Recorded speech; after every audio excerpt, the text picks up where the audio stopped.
एक तो T1 निकालना है और थर्मल करंट निकालनी है इसकी। ओके।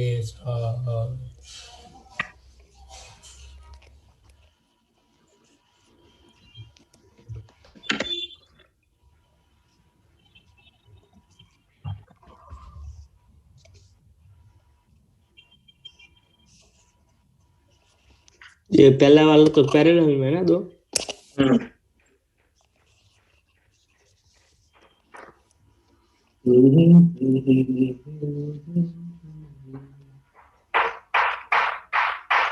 और अमन टन का था। अमन तेरी कैसे कंप्लेंट आती रहती है मेरे को हमेशा ही। ऐसा कहाँ कंप्लेन आती है? और तो क्या है, एनसीईआरटी नहीं कर रहा है अमन, एनसीईआरटी नहीं कर रहा है, क्या क्या चल रहा है ये?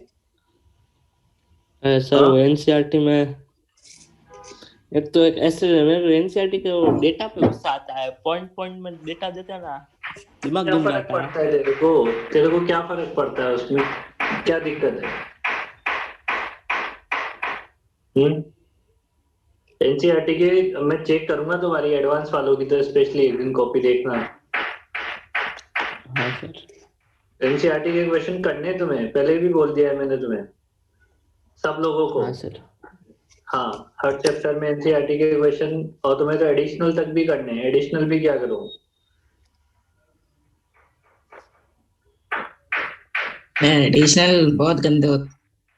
बेटा पर उसमें से डायरेक्टली क्वेश्चन आ भी जाते हैं ना अपने, मतलब ऐसा है कि कॉन्सेप्ट डायरेक्टली कॉन्सेप्ट यूज हो जाते हैं कभी कभी क्वेश्चन में। तो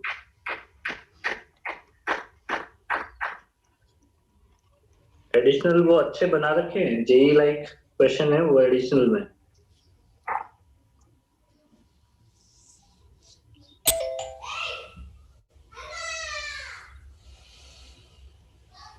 क्या सोचा बताओ, इसमें इसमें कैसे करना है, ट्राई बताओ। सर जो पहले दो है ना, उसमें मतलब इसमें टेम्परेचर डिफरेंस दोनों में इक्वल करना है, ऐसा कुछ है? पहले दो में टेम्परेचर डिफरेंस इक्वल करना है, मतलब जो ऊपर और नीचे है ना उन दोनों में। हाँ कर सकते हो, कोई दिक्कत नहीं है। पोटेंशियल डिफरेंस और बराबर मतलब। और फिर उन दोनों का जो रिजल्टेंट आएगा उसके साथ वो लास्ट वाले का जो थर्मल करंट ऐसे इक्वल करना है। देखो भाई, इसको करंट इलेक्ट्रिसिटी के हिसाब से देखोगे ना तो जल्दी हो जाएगा। इसमें क्या है कि दो रेजिस्टेंस पैरेलल में और एक उसके साथ सीरीज में है, ऐसा ही है। इसको ऊपर वाले को मान लो R1,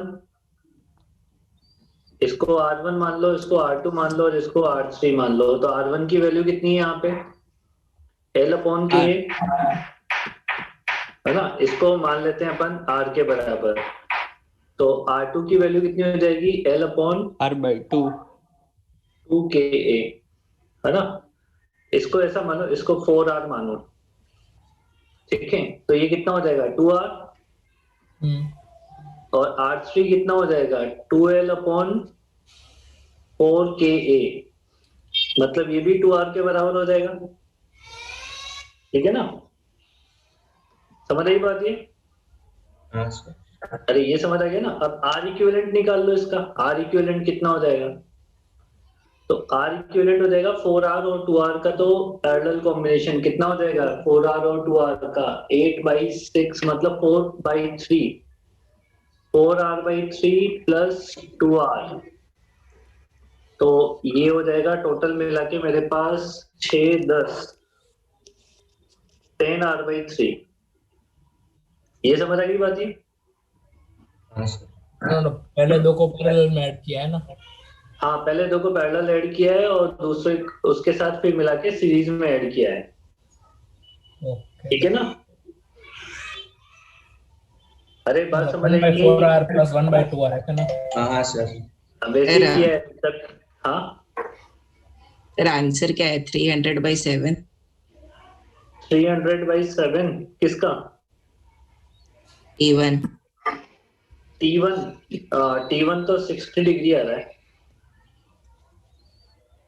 अब देखो, अब R इक्विवेलेंट मिल गया ना तुम्हें। अब थर्मल करंट का फॉर्मूला क्या होता है? I equal to delta T divided by R equivalent. Thermal current क्या मतलब? Delta T divided by R equivalent, ऐसे ही तो होगा ना। तो डेल्टा T कितना है, 100 डिवाइडेड बाई R इक्विवेलेंट कितना है, 10R/3। तो ये कितना हो जाएगा मेरे पास 10R/3 के हिसाब से 30/R 30/R 30/R हो जाएगा ये मेरे, है ना। हाँ 30/R हो जाएगा यहाँ पे हमारे पास, है ना। ये तो होगी थर्मल करंट की वैल्यू यहाँ पे हमारे पास। अब देखो टेम्परेचर कैसे मिलेगा, टेम्परेचर कैसे मिलेगा यहाँ पे देखो। और R की वैल्यू भी अपन क्या पुट कर सकते हैं, R की वैल्यू ऊपर से पुट कर सकते हैं ना, वो तो L K और A के टर्म्स में, हाँ सर है ना। अब देखो, अब ये जो 30/R है, ये जो थर्मल करंट है, ये बराबर होगी या तो पीछे वाले सेक्शन से इससे फ्लो होने वाली करंट, या फिर आगे वाले से, बराबर ही तो होगी ना। समझ रहे बात को। हाँ सर। तो मैं कौन सी वाली करंट के बराबर करूं, पीछे वाली या आगे वाली से, किससे जल्दी आंसर मिल जाएगा, पीछे वाले। पीछे वाली से मिल जाएगा ना। तो पीछे वाले से क्या लिखोगे, T-0 डिवाइडेड बाई पीछे वाले का R रेजिस्टेंस R3 कितना है, 2R। तो ये कट जाएगा, तो T1 की वैल्यू कितनी आ जाएगी, 60 डिग्री आ जाएगी आंसर।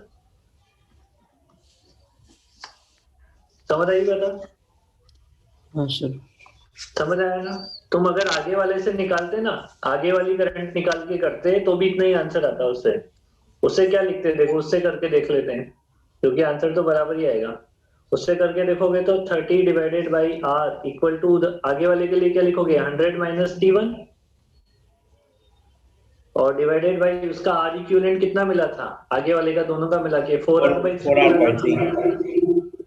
तो ये 4R/3, तो ये R से 8 कट जाएगा, ये कट जाएगा 10 40, और देखो उतना ही आ रहा है आंसर, आ रहा है ना। अच्छा हाँ सर। तो कैसे भी करो आंसर बराबर ही आएगा। करो, नोट करो इसे।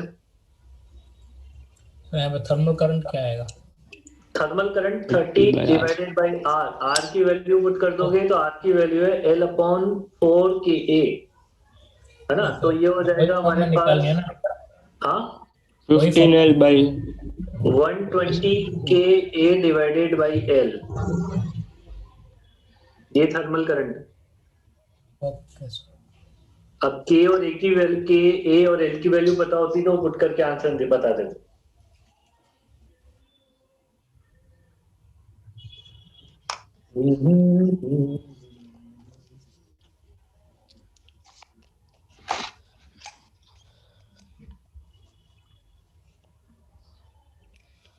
पूरा चैप्टर वापस पढ़ना पड़ेगा, क्या हुआ, रिवाइज करना पड़ेगा ये वेकेशन के पहले का। तो रिवाइज करके नहीं आया तुम, है ना।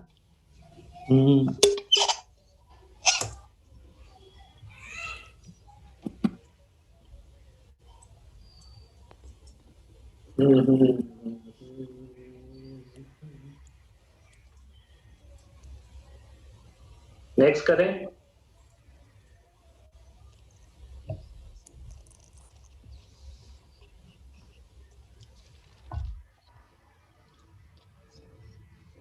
ऐसे 3 रॉड है हमारे पास, 3 मेटेलिक रॉड है हमारे पास ऐसे।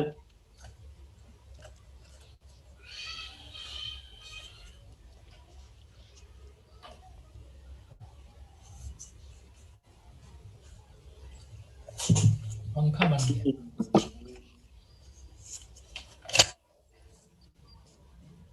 ठीक है, और इनके लिए डेटा दे रखे हैं अपने को।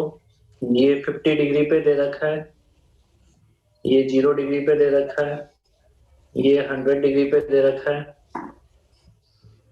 ये आपको दे रखा है T, जिसकी वैल्यू अपने को पता करनी है, जंक्शन टेम्परेचर यहाँ का। और इसके लिए दे रखा है 2K, है ना, A 2L। समझ गए बात को, क्या क्या ये। इसके लिए दे रखा है आपको K ए और एल, और नीचे वाले के लिए दे रखा है 4KAL। इसमें तो ये सीरीज है कि पैरेलल है? ठीक है, देखो ये मैं बता देता हूँ क्योंकि ये थोड़ा अलग टाइप से होता है। फाइंड जंक्शन टेम्परेचर, T आपको पता करना है, जंक्शन टेम्परेचर। अब इस टाइप के क्वेश्चन जब भी करने हो ना, जैसे अब 2 होते हैं तो हमें समझ आता है कि सीरीज है, 2 से ज्यादा होते हैं तो फिर पता नहीं लग रहा कि सीरीज है पैरेलल है। तो इसमें लगता है हमारे पास KCL, जो 12th क्लास में आएगा, KCL KVL जो होता है।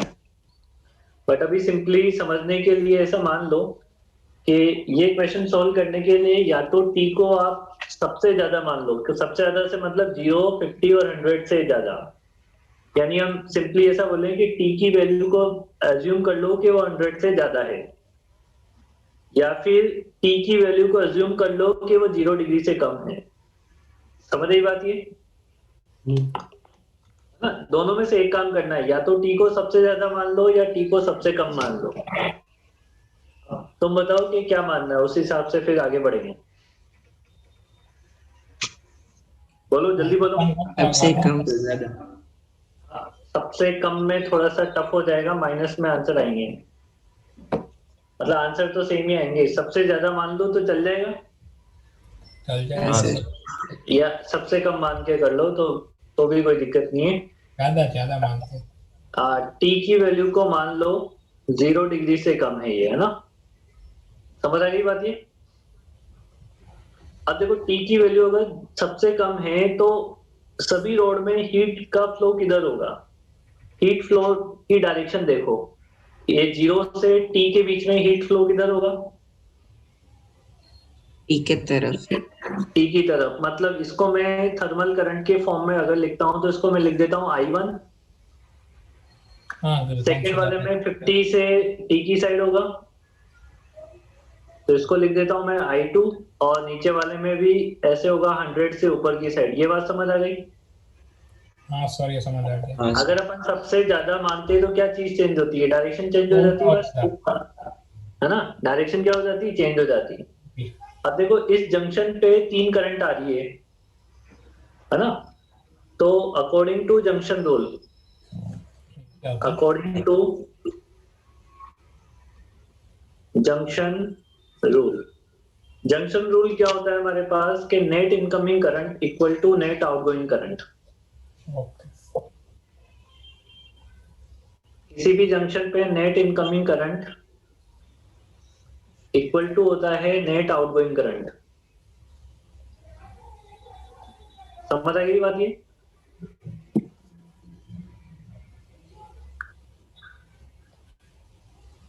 ठीक है ना? नेट इनकमिंग इक्वल टू क्या होना चाहिए? Net outgoing. Net outgoing. अब उस जंक्शन पे देखो कि इनकमिंग करंट कितने हैं? 2। I1, I2 और I3 तीनों इनकमिंग है, तीनों इनकमिंग है। हाँ हाँ। और आउटगोइंग 0 है ना? 0। हाँ सर। अगर तुम सबसे ज्यादा मानते ना तो क्या चेंज होता? सारी करंट आउटगोइंग होती, सारी करंट क्या होती? आउट। और इनकमिंग 0 होता। तब भी इक्वेशन तो यही बनती है, I1 plus I2 plus I3 equal to 0, है ना? तो उससे कोई फर्क नहीं पड़ता है। समझ आ गई बात ये?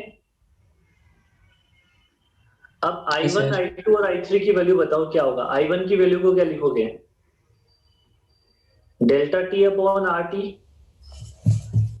Temperature difference divided by thermal resistance. तो टेम्परेचर डिफरेंस कितना है I1 के लिए? बोलो। I1 के लिए 0 माइनस T ना? हाँ 0 minus T divided by thermal resistance L upon के। तो L तो नीचे आ जाएगा, K और A ऊपर चला जाएगा, प्लस T2 I2 के लिए बताओ, I2 के लिए क्या है temperature difference? 50 minus T 50 minus T divided by L upon के। तो L कितना है उसमें? 2L और K A, तो 2 आगे आ जाएगा और K A को पीछे लिख देता हूँ, है ना? प्लस I3 के लिए क्या लिखोगे? 100 minus T 100 minus T divided by L upon 4 को आगे लेके 4K के K को पीछे equal to 0।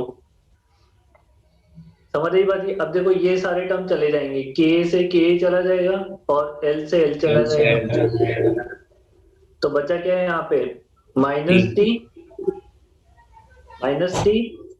Plus 100 minus 2t। नहीं सॉरी, ये तो कट जाएगा ना, नीचे 2 भी है ना। टी रहेगा। हाँ, ये 2 से 2 चला जाएगा तो ये होगा 50 माइनस टी प्लस और 400 यहाँ पे हो जाएगा 400 minus 4t equal to 0, yes है ना। तो कितना हो गया ये 450 इक्वल टू 60 60। तो t की वैल्यू मिल जाएगी यहाँ से हमारे पास। t की वैल्यू कितनी हो जाएगी? 75 75। ये आंसर हो गया। हाँ ये इजी था। समझ रही बात ये? Yes sir. अब देखो टेम्परेचर मिलते ही अपने को ये पता लग जाएगा कौन सी रोड में हीट फ्लो किधर हो रहा था। हमने अज्यूम करके माना था कि सब में हीट फ्लो अंदर की साइड हो रहा है, बट ऐसा नहीं है ना।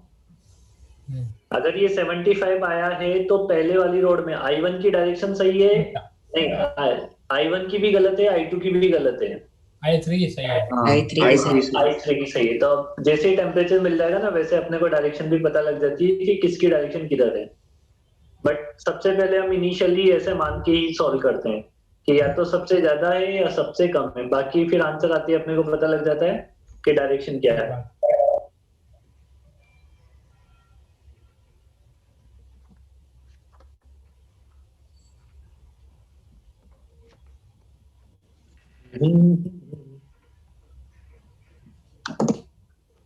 कर लिए, सॉल्व कर लिए।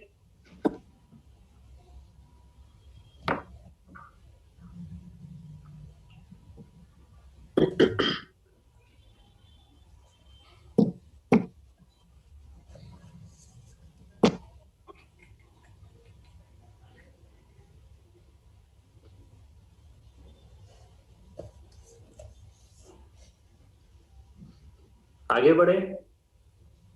एक मिनट से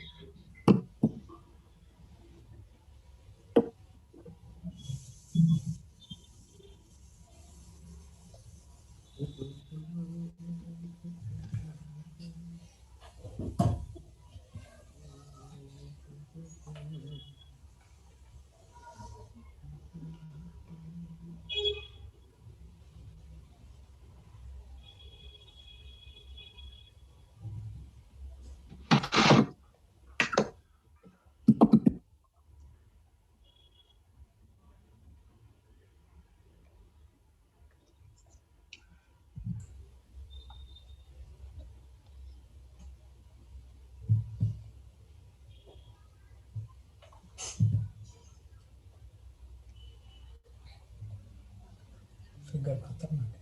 हो गया क्या? बोलो तो सही। हो गया सर। हाँ हो गया सर।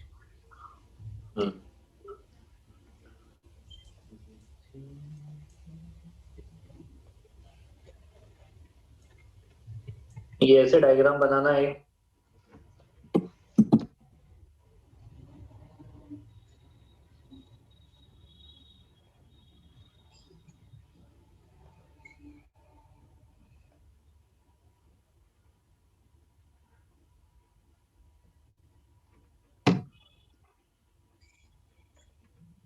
ये ना 5 रोड हैं अलग अलग, ऐसे डायमंड शेप में है, और ये 5 रोड।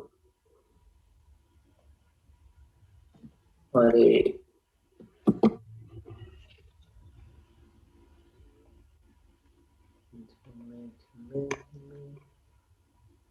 पीयूष वही आप सर। बना लो फिर मैं बनाऊंगा। पीयूष सोचा है कि सर, पीयूष मिश्रा ने ऊपर ये टैग मार्क लगा रखा है खुद का, पीयूष मिश्रा। यार ये सही नहीं बन रहा है, ये थोड़ा सा ना, ये बीच में बनाना, बीच वाली रोड है, ये समझ जाओगे। हाँ सर। ये मेरे से सही नहीं बन रहा है, तुम सही बनाना है इसे, है ना। 5 रोड है बेसिकली है, जिसमें इसका रेजिस्टेंस R1 है, इसका R2 है, ये R3 है, ये R4 है और बीच वाली रोड का R5 है। यहाँ से हीट एंटर करेगी अपनी, ये हाई टेम्परेचर है, और यहाँ से हीट एग्जिट करेगी, ये लो टेम्परेचर पे है।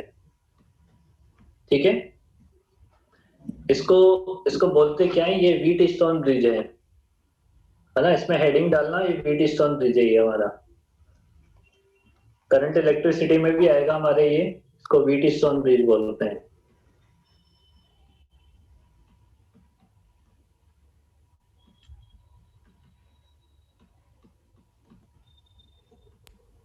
आटा पत्थर ब्रिज।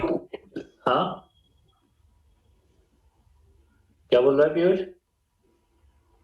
आटे और पत्थर का ब्रिज। हाँ, गेहूं पत्थर का गेहूं पुल। पत्थर सेतु। गेहूं पत्थर सेतु, ये देख ले, रामायण देखी इसने, मेरे को ऐसा लग रहा है पूरे, है ना, सेतु याद आ रहे से।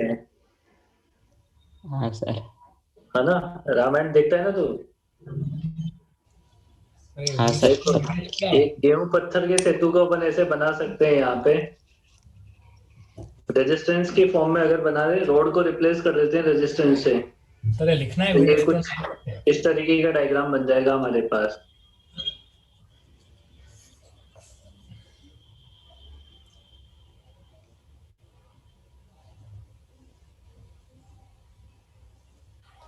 पहले ऐसा बना और ये दिया। बीच में एक रॉड है, तो बीच में एक रेजिस्टेंस बन जाएगा।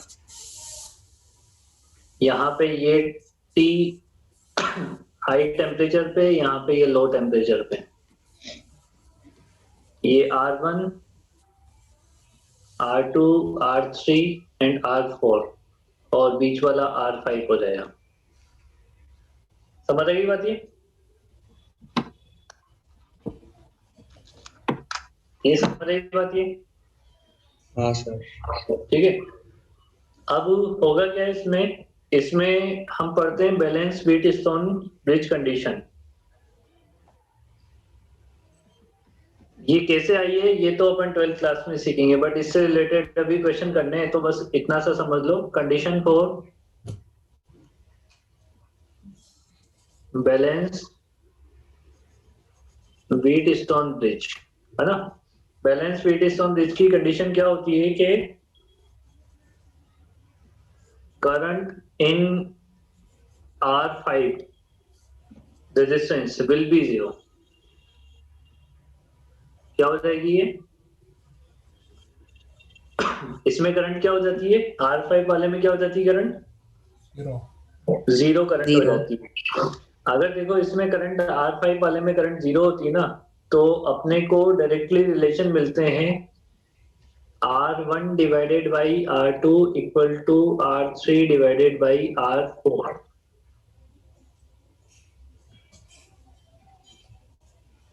ठीक है, क्या कंडीशन मिलती है, R1 divided by R2 equal to R3 divided by R4। इसको अपन रीअरेंज करके ऐसे भी लिख सकते हैं, यहाँ पे लिख देता हूं मैं। एक तो ये हो गया हमारे पास R1 divided by R2 equal to R3 divided by R4, या फिर इसको रीअरेंज करके क्या लिख सकते हैं, R3 को R1 के नीचे लेके आ जाओ और R2 को यहाँ ऊपर लेके चले जाओ, ये भी एक ही बात है। या फिर इसको एक और रीअरेंजमेंट क्या लिख सकते हैं कि जो ऑपोजिट आर्म्स है, R1 के सामने कौन सी आर्म्स है, R4। तो ये R1 into R4 equal to हो जाएगा R2 इंटू R3। ये तीनों एक ही बात है ना, तीनों एक ही चीज है, कोई अलग बात नहीं है। तो इनमें से जो भी कंडीशन सेटिस्फाइड हो रही है, अगर ये कंडीशन सेटिस्फाइड होती है तो हम ऐसा बोल सकते हैं कि ये जो हमारा सिस्टम है ये व्हीट स्टोन ब्रिज है और बैलेंसिंग कंडीशन में है। क्या बोल सकते हैं इसे, ये व्हीट स्टोन ब्रिज है और बैलेंसिंग कंडीशन पे है। समझ आई बात ये? हाँ सर। है ना। अब अगर ऐसा होता है जैसे किसी रेजिस्टेंस में करंट की वैल्यू 0 हो जाती है, तो उसे सर्किट में से हटा सकते हैं अपन। अब क्या करो, R5 को रिमूव कर दो। मतलब स्टैंडर्ड है ऐसे, रोम्बस में होगा व्हीट स्टोन, इधर भी नहीं, रोम्बस में होना कोई जरूरी नहीं है, बस 5 रेजिस्टेंस का कॉम्बिनेशन होता है कुछ इस तरीके से कि हाँ, चार रेजिस्टेंस तो ऐसे आर्म्स पे कनेक्टेड हो, एक रेजिस्टेंस डायगनली कनेक्टेड हो, और जिस डायगनल पे बीच वाला रेजिस्टेंस कनेक्ट होता है, इसको समझना ध्यान से। जिस डायगनल पे बीच वाला रेजिस्टेंस कनेक्ट होता है उसके ऑपोजिट डायगनल पे, यानी दूसरे डायगनल पे आपके टेम्परेचर या पोटेंशियल डिफरेंस होनी चाहिए। करंट इलेक्ट्रिसिटी में पोटेंशियल डिफरेंस होता है, यहाँ पे टेम्परेचर डिफरेंस होता है। समझ आई बात ये? हाँ सर। और ये कंडीशन सेटिस्फाइड होनी चाहिए, तब आप बोलोगे कि ये बैलेंसिंग कंडीशन पे है। अगर ये बैलेंसिंग कंडीशन में है तो क्या कर सकते हैं अपन, R5 को रिमूव कर सकते हैं। अब बताओ R5 को अगर अपन रिमूव कर देंगे तो इस सर्किट का R इक्विवेलेंट क्या बनेगा?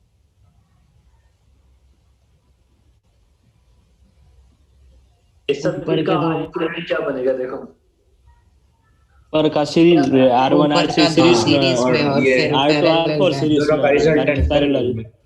तो मैं ऐसा लिख सकता हूँ R1 प्लस R3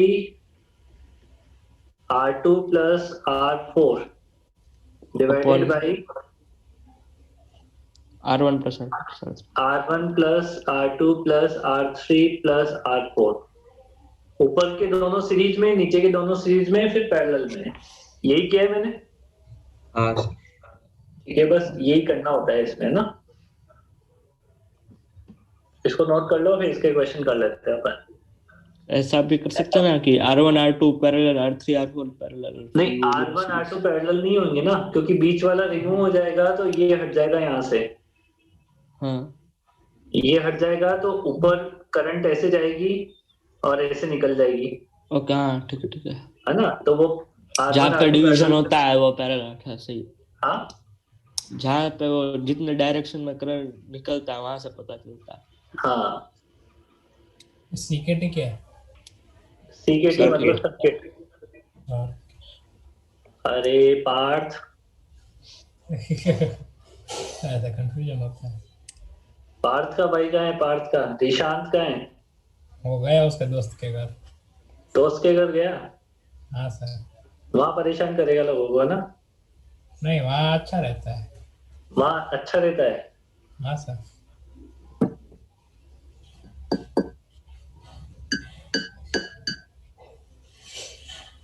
जुगल मनियार,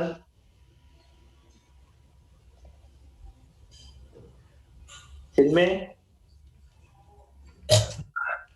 व्हाट्सएप बढ़िया तेरा? व्हाट्सएप पे सब सेफ है ना तेरे पास एकदम? चैट मतलब तेरे को भी पता है, मतलब फिर बोलूं क्या मैं, मतलब पीयूष यार, तू नहीं आया उस दिन यार। दिन हाँ, इस दिन अरे उस दिन पंकज सर ने बुलाया था ना कॉफी पीने के लिए। उस दिन क्या पत्ते खुले जिनमें के, गजब। पर हमें भी बताओ। अरे तो बताएंगे किसी दिन, फिर दोबारा फिर बुलाएंगे ना तब बताएंगे, फिर ऐसे अभी नहीं, मजा खराब हो जाएगा फिर वो।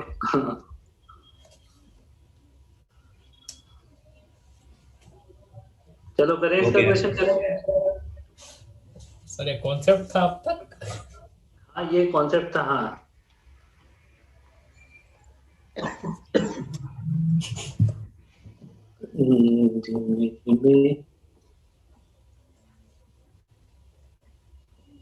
देखो क्वेश्चन ये है हमारे पास। टिडिंग टिडिंग टिडिंग, बस। तो ऐसे ये मस्त डायग्राम बना है। हाँ, ये अच्छा बना है, कोई लॉक ही नहीं।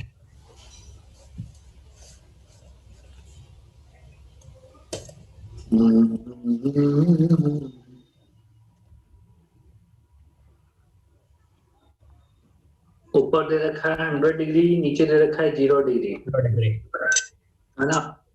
ये R की वैल्यू दे रखी है ना 6, यहाँ पे दे रखा है 3, यहाँ पे दे रखा है 8 और यहाँ पे दे रखा है 4। Find out the thermal current in, बीच वाले को दे रखा है 5 ओम। है ना, ओम में नहीं होगा, सॉरी ओम में नहीं होता है ना। आपको बीच वाले में थर्मल करंट पता करनी है, फाइंड आउट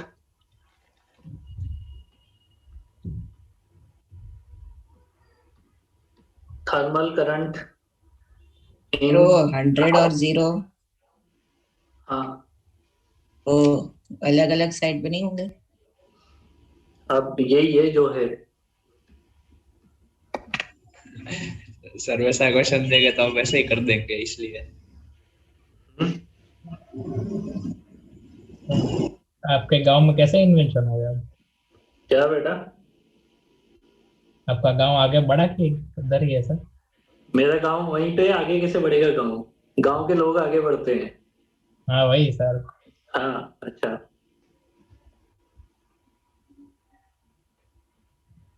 चलो बताओ कितना आ रहा है। Find out. कितना आ रहा है तो दूर की बात है, कैसे आ रहा है? बे लल्लू सालो, 20। 20 सही है हाँ। ये से अरे बैलेंस डिवाइड ही शीट कर रहा स्टोरेज था। है कि नहीं है, वही करना ये है। चेक करो। 6/8 3/4 बैलेंस शीट स्टोन है कि नहीं है? नहीं है, पर मतलब वो सही आ रहा है, पर करंट, अच्छा हाँ है। नहीं करंट सही। टेम्परेचर डिफरेंस नहीं है। अबे तू चुप रहना पीयूष, बाकी को सोल्व तो करने दे। हर्ष क्या है? हाँ सर। देखिए 6/8 और 3/4 रेशो सेम आ रहा है ना, हाँ सर। तो ये बैलेंस शीट स्टोन ब्रिज है कि नहीं है? नहीं है है। ये क्या रेशो बराबर है फिर भी नहीं है, क्यों मना क्यों कर रहे हैं? सर, क्योंकि उसमें वैसा नहीं होना चाहिए कि जिस एंड पे वो बीच वाला उसके दूसरे वाले एंड मैंने से भी वही करंट सोचा। होना चाहिए। वही उसी बात का ध्यान रखना है ये।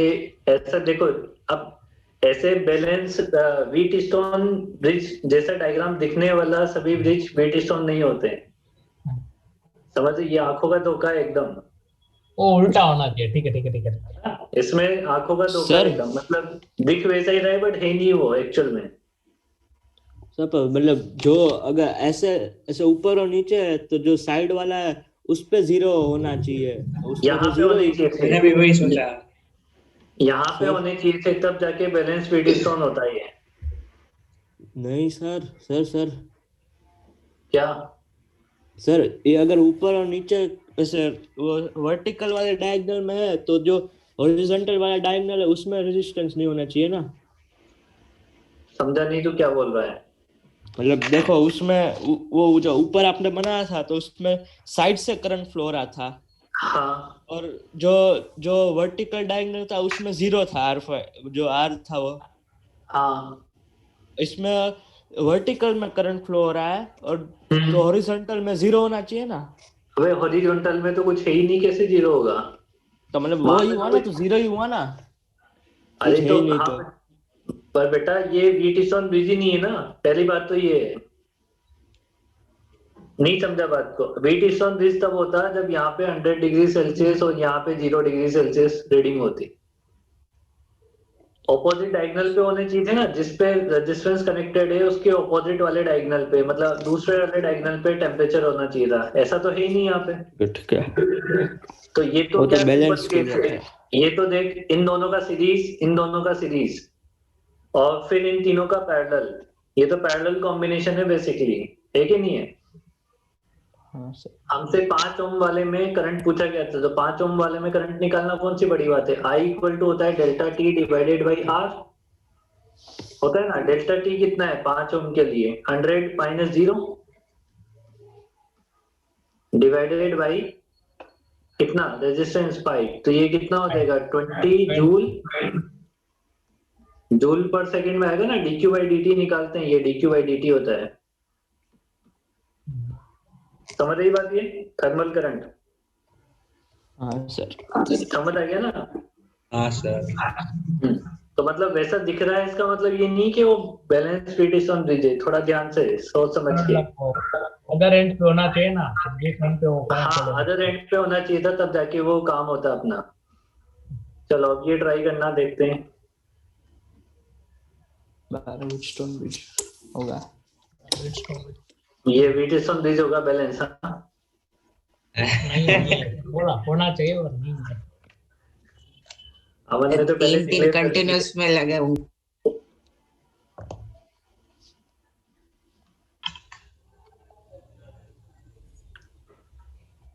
अमन टन टनाटन। हाँ सर। दिवाली अच्छी मनी तेरी। अब मैं वो दिवाली के एक दिन पहले से थोड़ा जुकाम हो गया तो दिवाली में कुछ किया ही नहीं। वैसे करना भी क्या था तेरे को, क्या करना था वैसे तेरे को? पटाखे जलाने थे।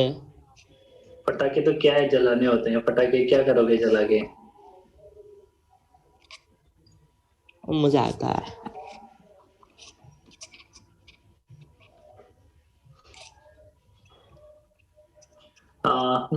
Find heat current in R3 rod. क्या है R1? Find heat current in R3 rod. बताओ क्या आएगा?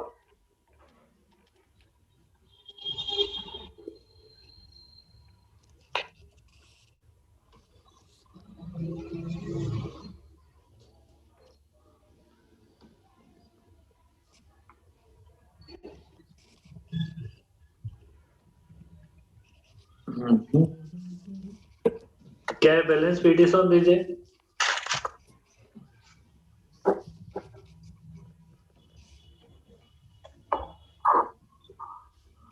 देखो इस टाइप का क्वेश्चन करने के लिए ऐसे पॉइंट मार्क किए जाते हैं। ये पॉइंट ए है।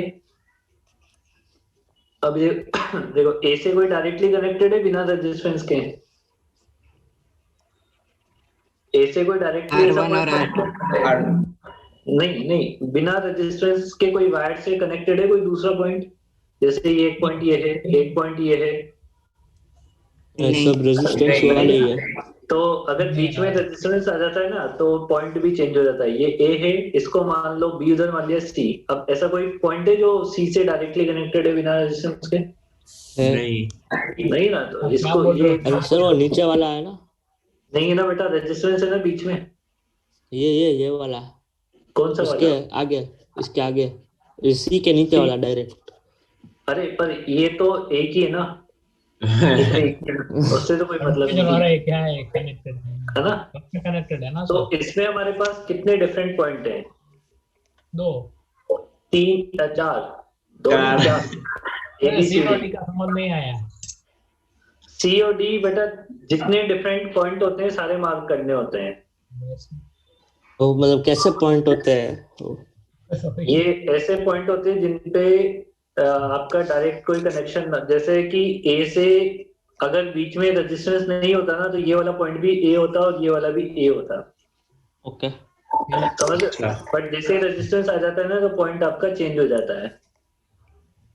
समझ रही बात ये? हाँ सर। तो 4 डिफरेंट पॉइंट है। अब देखो ए से सी के बीच में कौन सा रेजिस्टेंस है? R2। R2। तो ये ए से सी के बीच में R2 बना दो। ए से ये वाला रेजिस्टेंस ऊपर वाला किसके बीच में? ए से डी के बीच में डी के बीच में, तो ए से डी के बीच में R1 बना दो। हम ट्राई कर रहे हैं कि व्हीटस्टोन ब्रिज है कि नहीं है, देख चेक कर रहे हैं पहले। सी से डी के बीच में एक रेजिस्टेंस है R3। R3।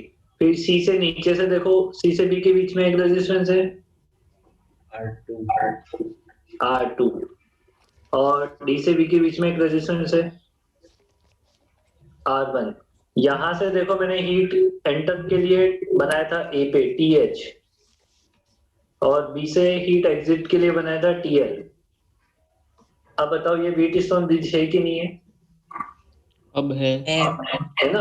अगर ये व्हीटस्टोन ब्रिज है तो बीच वाला तो हट ही जाएगा, और बीच वाले में करंट कितना जाएगा? तो बैलेंस होगा तब हटेगा ना, मतलब तो बैलेंस है ना ये? बैलेंस ही है। ओके। मतलब ये व्हीटस्टोन ब्रिज होता है वो कैसे पता चलता है, और बैलेंस के लिए कैसे पता चलता है? अरे 5 रेजिस्टेंस का कॉम्बिनेशन होना चाहिए जिसमें एक डायगोनल पे बीच में रेजिस्टेंस होना चाहिए और एक डायगोनल पे टेम्परेचर होनी चाहिए। हाँ वो व्हीटस्टोन, बैलेंस्ड में वो बैलेंस के लिए ऊपर तो कंडीशन ratio। बनाई ना,